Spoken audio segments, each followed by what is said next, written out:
everybody. Today we're with Brinton Smith, and he is the principal cellist of Houston Symphony and a friend of mine from back at Juilliard. Yeah. So when I invented the carbon fiber tailpiece, I knew that this guy was the guy that I had validation and trial for him. So he actually got the second one. I got the first one, and he's got the second one.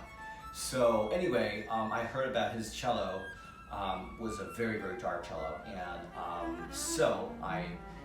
Brinton, tell us a little bit more about what was this cello like before, and what did you like, or after putting this thing on?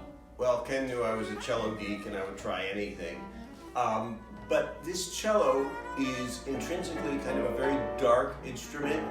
It was originally a larger instrument cut down here, and so it has a lot of those kind of very bassy qualities, but beautiful sound, and so we're always trying to bring it out, get it to open up, get it to have more brightness.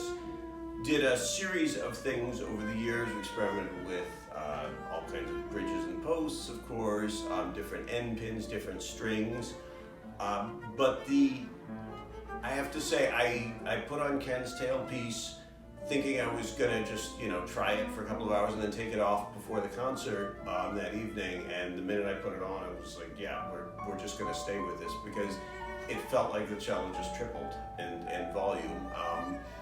In fact, that weekend the conductor asked us, like, oh, what kind of instruments do you have here? Because the orchestra must buy you some fantastic instruments or something, because he was suddenly getting so much sound, and I changed it in the middle of the week. So he noticed the difference going into the concerts, just kind of standing in front of us.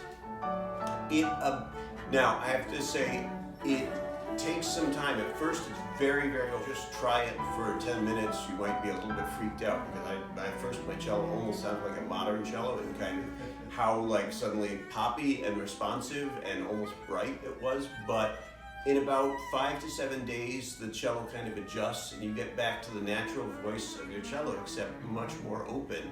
So I've been a big fan. I've bought them as gifts I bought one as a wedding gift for students. The one with the double happy. Yeah, exactly. I bought a couple I bought one for my other cello. I haven't gotten a chance to put it on yet, because I keep ending up loaning it out to students to try it on their cello, and then they've all bought them. All my students are playing with. So one of the reasons why Brinton said, he says it takes a few days to settle down, is because actually we take the tension off the top of the cello.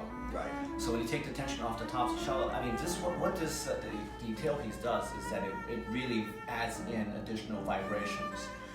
Well, how do we say it? It's actually, the other tailpieces that we use actually sucks in the vibration. This one actually does not absorb as much vibration, therefore giving you retaining a lot more vibration into the cello. So all of a sudden your cello, the top, was loosened up, and then add in so much more vibration from the string, and that's how you get that all of a sudden like a modern cello, really loud thing. Yeah, there's just a lot more energy. I mean, if you can tap this, and if you tap like a thick wooden tailpiece or something, I can go on an instrument and tell how much deadening the tailpiece is going to do. Right, so a few days later, when the cello actually settles down a little bit more, it actually gets back to the way that it was. But I love what you said. One of the things that you wrote was it's like a basketball player wake up the next morning and it's 6 inches taller. Yeah, it's just, I have to say, having fiddled with bridges and having fiddled with everything, strings, everything for my life, this is still, I think, the single biggest difference. And the only time I've taken it off was I traded it for a kind of new unidirectional model, which I actually liked even more. Yeah, this one is actually not the cross weaving. We actually added another layer of unidirectional carbon fiber on top of it. So therefore it actually looks like an ebony. I don't know if everybody can see it. It does not have to weave anymore. But I was so happy to see and hear Brinton. Brinton's, just recorded. You recorded the Tedesco concerto, which was phenomenal. Everybody got to go get that recording. It's a phenomenal. I have one. You got to get it. It's amazing, and I'm so glad that you actually use and it actually helped you. Oh, that was huge, especially because that piece is 30 minutes of crazy, hard, fast passage work with thick orchestration behind it. And it would have been impossible to project that, I think, without this. On this cello, without this tailpiece, it would have been absolutely impossible. And this was, so that was one first, and the other one is that this cello finally got a name put to it. That's right. With Charles Beer identified this as Gaetano Pasta. It's a pasta cello. It's Brescian pasta, not a Bolognese pasta, unfortunately. But anyway, tell everybody you have a recording coming out.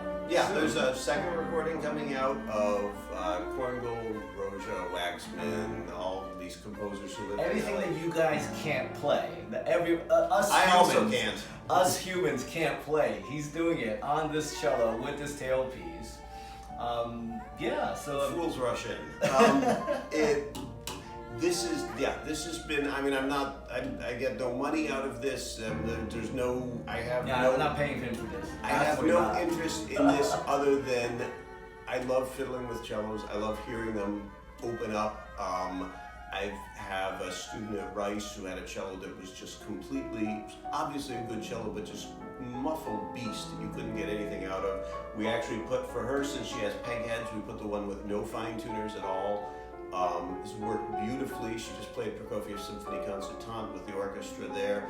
You could hear everything in the auditorium. So the pros we have, it makes it louder, much Yeah. bigger sound, much open sound. How about the response? What do you think about that? it's faster. It's much faster. And this was a slow Well, responding you're instrument. fast enough. You're fast. You're faster than normal people. I operate on the philosophy that the faster I play, the less time people will have to recognize that it's out of tune. But I want a quick responding and this, but I also wanted the kind of beauty of the sound that I was getting in this instrument. And this is helped bridge that gap. It's helped make all this kind of stuff that I wanted to do on this cello possible. So, I mean, all I can say is try it. Try it, literally. It doesn't work for all the cellos, and it doesn't work for all the cellists out there. So try it. I know that if it doesn't work, we'll take it back. So anyway, Play a few notes.